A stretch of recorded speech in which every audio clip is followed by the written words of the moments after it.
నేను అడుగుతున్న Medak parliament సభ్యుని, Medak BJP నుంచి నిలబడుతున్నా రఘునందన్ రావు, నేను అడుగుతున్నా, దుబ్బాకలో నువ్వు చెప్పినావు కదా ఎమ్మెల్యేగా గెలిపిస్తే నరేంద్ర మోడీతో కొట్లాడి 1000 కోట్ల రూపాయలు తీసుకొచ్చి దుబ్బాకను అభివృద్ధి చేస్తాను కదా.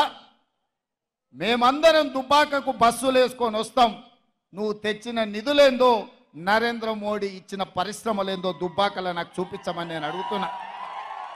2 బస్సులు కట్టుకొని దుబ్బాకకు వస్తా, నువ్వో మీ మోడీయో ఈ మెదక్కో ఆ దుబ్బాకకో ఏమైనా చేస్తే చూపించు అని అడిగినారు.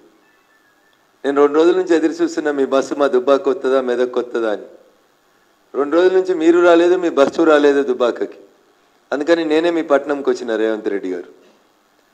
బహుశా మీ ఆఫీసులో మీరు ఉన్నారో లేరో తెలియదు, నన్ను ఎలక్షన్ క్యాంపెయిన్కి పోయారేమో బిజీగా ఉంటారన్న ఉద్దేశం కొద్దీ పోస్టల్ మాధ్యమం ద్వారా, కొరియర్ ద్వారా నరేంద్ర మోడీ గారు 2014 నుంచి 2014 నుంచి 2024 దాకా మా మెదక్ పార్లమెంట్కి ఏం చేసిండ్రు అని మీరు అడిగారు.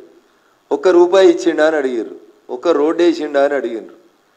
మళ్ళీ చెప్తా ఉన్నా నేను, ఆ రోజు నువ్వు నిల్చొని మాట్లాడిన రోడ్డు 765D నరేంద్ర మోడీ గారు జాతీయ రహదారి కింద ఇచ్చిండ్రు. ఇక ఊకి అన్ని చదువుడు కష్టమవుతుందన్న, నీకు రాసిచ్చేటోళ్ళు కూడా అన్ని తప్పు రాసిస్తారు.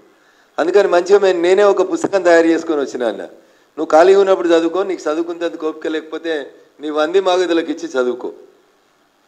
ఇది ఒక్క మెదక్ పార్లమెంటుకి నరేంద్ర మోడీ గారు రోడ్లకు ఎన్ని ఇచ్చిర్రు, మోరీలకు ఎన్ని ఇచ్చిర్రు, షెట్లకు ఎన్ని ఇచ్చిర్రు, ట్రీ గార్డులకు ఎన్ని ఇచ్చిర్రు, రైతు వేదికలకు ఎన్ని ఇచ్చిర్రు, వైకుంఠ ధామాలకు ఎన్ని ఇచ్చిండ్రు, ఒక్కసారి జర ఓపికగా చదువుకోవన్నా.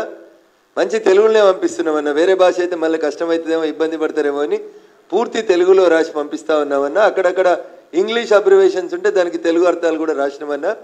ఈ పుస్తకాన్ని కొరియర్ రూపంలో గౌరవ ముఖ్యమంత్రి గారికి, సెక్రటరియట్కి ఇప్పుడు మీకు అందరికీ చూపించిన తర్వాత దీన్ని కొరియర్ ద్వారా పోస్ట్ చేసి ముఖ్యమంత్రి గారికి పంపిస్తా.